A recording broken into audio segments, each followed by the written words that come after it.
आज के आर्थिक युग में एक महिला अपनी शादी का जोड़ा शायद बाद में चुनती है।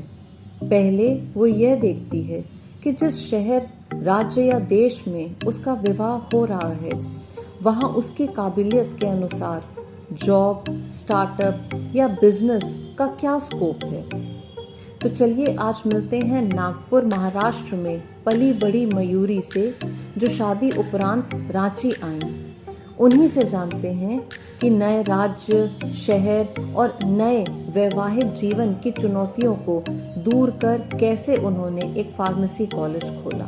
मयूरी जी, आपका बहुत बहुत स्वागत है हमारे इस प्रोग्राम में। Thank you so much Manjari ji, it's an honour to be here on this show today. तो फिर शुरू से ही शुरू करते हैं। आपके बारे में कुछ बताइए कि आपका झारखंड आना कैसे हुआ। मैं नागपुर से हूँ, महाराष्ट्र से, और क्योंकि मेरी शादी यहाँ हुई है रांची में, मेरे हस्बैंड डॉक्टर है, तो उस वजह से मेरा झारखंड आना हुआ। और क्योंकि एक मेरे लिए एक पहले से सेट था कि लाइफ में मुझे क्या करना है। टीचिंग मेरे लिए एक पैशन था, पढ़ाना मुझे बहुत अच्छा लगता है। तो फार्मेसी कॉलेज खोलने का आइडिया कहीं ना कहीं से वहीं से सबकॉन्शियस माइंड में रहा है कि हमको एक कॉलेज खोलना, एक ऐसा इंस्टीट्यूशन बनाना है जहाँ पे हम बच्चों को पढ़ा सकें, और जो गरीब लोग हैं कोशिश करेंगे कि उन तक भी हम पहुँच सके और उनको भी हम लोग पढ़ा सकें। इसमें दिक्कतें मुझे इस तरह से आई क्योंकि शादी के बाद मुझे ऐसा था कि मेरे लिए एक सेटअप तैयार था, पर किन्हीं समस्याओं से, किन्हीं कारणों से वो सेटअप, एक दिन मुझे ऐसे पता चला सुबह कि अब ये सेटअप या ये कुछ भी मेरे पास नहीं है, और जो भी मुझे शुरू करना है वो एकदम शून्य से शुरू करना है। तब वो मेरे लिए काफ़ी एक टर्निंग पॉइंट था। कुछ समय मुझे वो चीज़ को अडॉप्ट करने में, एडजस्ट करने में लगा, और मुझे समझने में लगा कि अच्छा, मुझे इस चीज़ पे अब फोकस नहीं करना है, अब मुझे कुछ और करना है। मैं, मेरे पति, मेरे फादर इन लॉ, मेरे फादर, हमने सबसे बातें करी कि क्या किया जा सकता है। फिर हम लोगों ने उस हिसाब से कुछ चीज़ों को प्लान करा, फिर उसको एग्जीक्यूट कैसे कर सकते हैं, उसको कैसे हम लोग पॉसिबल कर सकते हैं, वो हम लोगों ने सोचा। तो नागपुर का एक अलग माहौल है और यहाँ रांची का, झारखंड का बिल्कुल एक अलग ही वातावरण है। नहीं, आपने एकदम सही कहा। कहीं ना कहीं थोड़ा डर तो मन में था कि कैसा होगा, शायद विकसित है या नहीं है, जितना सुना है। लेकिन जब मेरी शादी होके जब मैं इस राज्य में आई, जब इस शहर में आई, तो मैंने देखा कि यहाँ पे तो माहौल एकदम अलग है। ठीक है, हर शहर का अपना एक अलग अनुभव, अलग मिजाज होता है। रांची का भी मिजाज मुझे बहुत अच्छा लगा। यहाँ पे लोग बहुत सरल, बहुत सीधे, बहुत अच्छे हैं, और जहाँ डेवलपमेंट की हम बात करें तो ये काफ़ी विकसित है। तो मुझे यहाँ पे लोग अच्छे लगे, यहाँ का कल्चर बहुत अच्छा लगा, संस्कृति यहाँ पे बहुत बहुत है, बहुत सारे फेस्टिवल्स है जो यहाँ पे बहुत अच्छे से मनाए जाते हैं। तो एक बार मेंटली प्रिपेयर होना एक चीज़ है, और जब हम एक्चुअली उतरते हैं ज़मीन पे काम करने के लिए, तो आपने किस तरीके के आपके सामने क्या क्या एक मुश्किलें आई और कैसे फिर आप आगे बढ़े। जैसे कि शुरुआत में तो यही मुश्किल आया कि हाँ, अब ये ज़मीन से स्टार्ट करना है हम लोगों को। तो सबसे पहले हम लोगों ने करा कि नहीं, इसका हम लोग को सोचना पड़ेगा कि हम लोग को क्या करना है आगे। तो उसका मैंने प्लान किया कि मुझे एक इंस्टीट्यूशन खोलना है।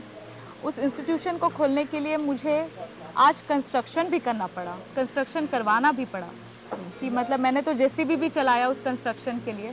जो मुझे करना पड़े, ईंटा ढोना पड़े, बालू ढोना पड़े, जो भी काम करना पड़े, जो डिमांड करेगा समय, वो काम मैं करूँगी। तो जैसे जैसे काम आते गया, क्योंकि ये इंस्टीट्यूशन खड़ा करना है, मतलब उसमें बहुत सारी चीज़ें हैं। एक इंफ्रास्ट्रक्चर खड़ा करने के लिए आपको बहुत मेहनत लगती है। तो उस चीज़ों का हिसाब रखने से लेकर के, उस चीज़ों में मैदान में उतर के, ज़मीन में मिट्टी में हाथ लगा के, उस वहाँ से हम लोगों ने शुरुआत करी।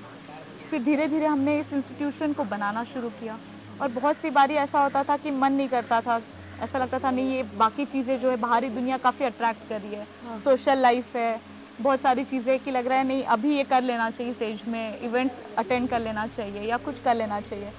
पर अगर वही करते रहते तो यहाँ तक हम लोग शायद नहीं पहुँच पाते। तो मैंने कहीं ना कहीं सोचा कि व्यक्तिगत चीज़ों को कहीं ना कहीं स्टेक पे रखना पड़ेगा, और अपना समय, तन मन धन से अपना समय इस चीज़ को हम लोग को इंस्टीट्यूशन खड़ा करने में देना पड़ेगा।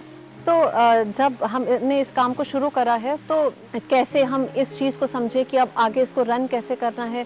देखिए, जैसे कि जहाँ तक कोई भी एक सेटअप को या कोई भी एक इंस्टीट्यूशन को आपको शुरू करना है तो आपको कुछ कैपिटल की ज़रूरत पड़ेगी। तो उस चीज़ के लिए हम लोगों ने जो हमारा पर्सनल सेविंग्स था वहाँ से हम लोगों ने शुरुआत करी। फिर धीरे धीरे बैंक लोन से या फिर गाइडेंस है किसी से, ये सारी चीज़ों को हमने इस्तेमाल किया।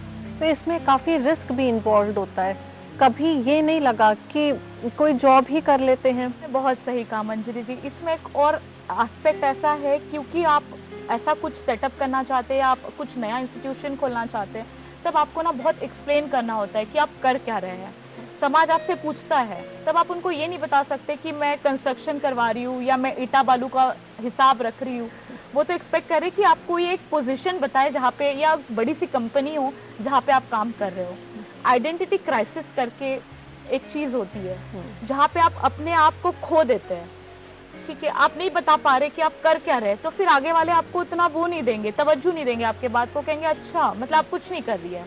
तो कहीं ना कहीं वो चीज़ को भी मुझे बहुत फेस करना पड़ा, क्योंकि मेरे पति डॉक्टर है तो उनकी तो एक ऑलरेडी एक आइडेंटिटी है, तो उनको अलग से कुछ आइडेंटिटी क्रिएट नहीं करना है। बट मेरे केस में ऐसा था कि हाँ, क्योंकि मैं एक नॉन मेडिको हूँ तो मुझे ये बताना लोगों को कि हाँ मैं क्या कर रही हूँ, तो वो मेरे लिए थोड़ा समस्या था। तो जब ऐसा पल आता था, जब आपको लगता था कि आइडेंटिटी क्राइसिस है, मैं क्या लोगों से बताऊं कि मैं किस पोजीशन पे काम कर रही हूं, उस समय पे फिर आप कैसे अपने आप को पॉजिटिव रखती थी?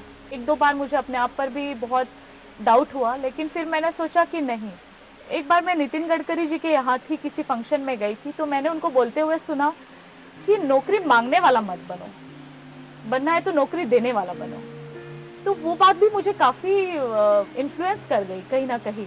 और एक जापानीज सेइंग भी है, if everybody can do it you can do it too, but if nobody can do it then you must do it. तो कितना समय लगा कि आपने जब जीरो से शुरू करा, तो आज किस स्थिति पे इंस्टीट्यूट है? टू बी ऑनेस्ट, हमने जब शुरू किया था ज़मीनी लेवल से, तो और आज जब मेरे को फार्मेसी कॉलेज का हम लोगों को परमिशन आ गया, इस पूरे ड्यूरेशन को 3 साल लगे हैं। इस 3 साल में हम लोगों ने इंस्टीट्यूशन भी खड़ा किया और पैरेलली परमिशंस के लिए भी अप्लाई किया। और आज हम लोग pharmacy college, Bimla Harihar college of pharmacy आज हम लोग ओपन कर रहे हैं। आज हम लोग को परमिशन मिल गई है, तो वी आर वेरी ग्लैड। और इस दौरान मैंने सीखा कि मुझे ना प्रोक्रेस्टिनेशन का, चीज़ों को आगे बढ़ाने की बहुत आदत थी।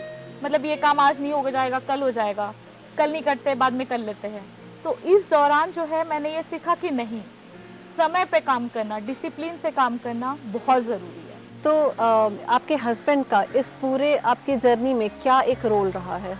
उनका बहुत बड़ा रोल रहा है, क्योंकि कहते हैं ना, एक कामयाब आदमी के पीछे एक औरत का हाथ होता है, तो हमने हमेशा सुना है।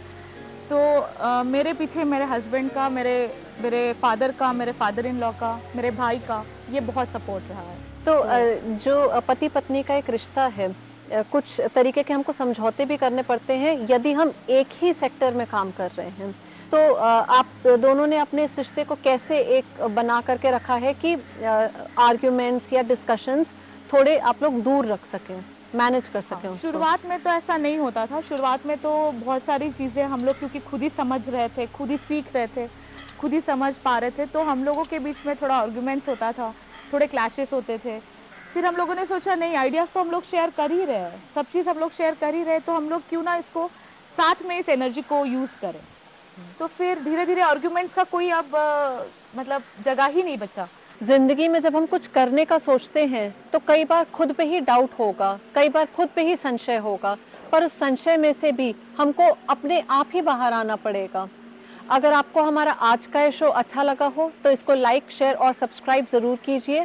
Thank you so much for watching this show. Have a great day.